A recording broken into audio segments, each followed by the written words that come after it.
Bonjour humains. Aujourd'hui, on va vous parler du cosplay.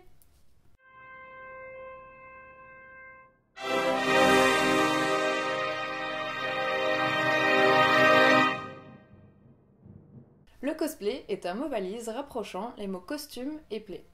On appelle cosplayer les personnes qui se déguisent en personnages de fiction, comme un super-héros ou un personnage de Star Trek. Mais plus que fabriquer un déguisement ou porter une perruque, il s'agit d'incarner le personnage choisi en imitant ses poses iconiques et ses répliques. Le plus souvent, on les retrouve dans les conventions geeks qui organisent des concours de cosplay. Selon l'Office québécois de la langue française, quelqu'un qui pratique le cosplay est un costumédien. Nous, on trouve que ça marche moyen, donc on va garder cosplayer si ça vous embête pas. Au XIXe siècle déjà, à l'occasion de carnaval et de bals de la noblesse, certains se déguisaient en personnages de Shakespeare. Du coup, on pourrait dire qu'ils étaient les premiers cosplayers. Si l'on s'en tient un peu plus à la définition, les premiers cosplayers présents à une convention étaient Forrest J. Ackerman et Myrtle R. Douglas lors de la première Worldcon à New York en 1939. L'idée a eu tellement de succès que dès l'année suivante, une mascarade, le premier concours de cosplay, est organisée. Il y en a même eu deux, une au programme officiel de la convention et une dans la chambre d'hôtel de Myrtle R. Douglas. En 1975, le succès de The Rocky Horror Picture Show lance la tendance de venir déguisé aux avant-premières des films. Cette pratique se confirme avec les sorties des différents Star Wars de la trilogie originale. Les fans de Star Trek ont également joué un rôle très important à l'époque pour la propagation du phénomène. Lors de la toute première convention dédiée à Star Trek en 1972, il y avait déjà un concours de costumes. On associe beaucoup cosplay et Japon, mais l'origine du phénomène est américaine, comme on vient de l'expliquer. La pratique du cosplay s'est exportée au Japon lorsque Nobuyuki Takahashi vient à la Worldcon de 1984 et fait un reportage pour la télévision japonaise sur la 42e Masquerade. Pour expliquer le principe, il invente le mot cosplay ou kosupore en phonétique japonaise. Suite à ça, l'idée a beaucoup de succès dans le pays et on y retrouve énormément de cosplay café dans les années 90. Et finalement, de manière un peu ironique, c'est un mot anglais inventé par un japonais qui supplante le terme masquerade. Aujourd'hui, le Japon est un pays phare pour le cosplay, puisque le World Cosplay Summit y a lieu depuis 2003. C'est une compétition en groupe, et les points sont donnés autant pour la qualité de réalisation du costume que pour la mise en scène et la manière de le jouer. Cette année, c'est la team représentant le Mexique qui a gagné, avec une mise en scène impressionnante.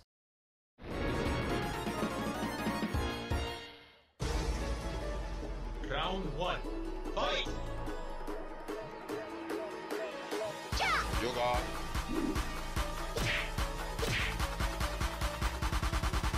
Yoga flame.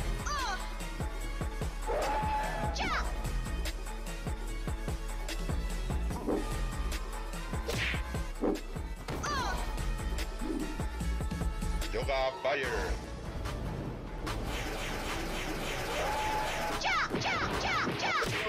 Yoga.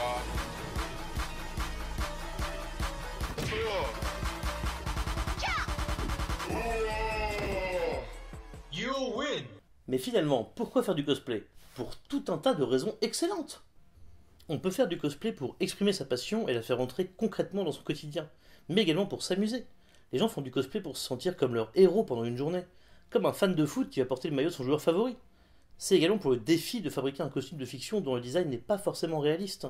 Créer un costume de A à Z nécessite d'apprendre à coudre, à manipuler des matières comme différents types de plastique ou de mousse, de savoir peindre ou encore de coiffer une perruque. C'est une passion qui demande de s'impliquer. Pour beaucoup de cosplayers, il est important de faire son costume soi-même, ne serait-ce que pour pouvoir dire « c'est moi qui l'ai fait ». De nos jours, ça se vend pas mal, et on voit des fans porter un costume qu'ils ont acheté et pas fabriqué. Enfin, on fait du cosplay pour exprimer sa créativité, sa personnalité qui peut sembler folle aux yeux des personnes que l'on fréquente au quotidien.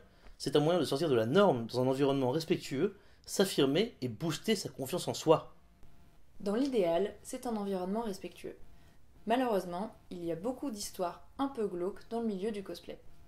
Entre les gens qui oublient qu'il y a une vraie personne derrière le costume et se permettent de tripoter les cosplayeuses, et ceux qui utilisent l'excuse du roleplay pour être violents, coucou les Deadpool!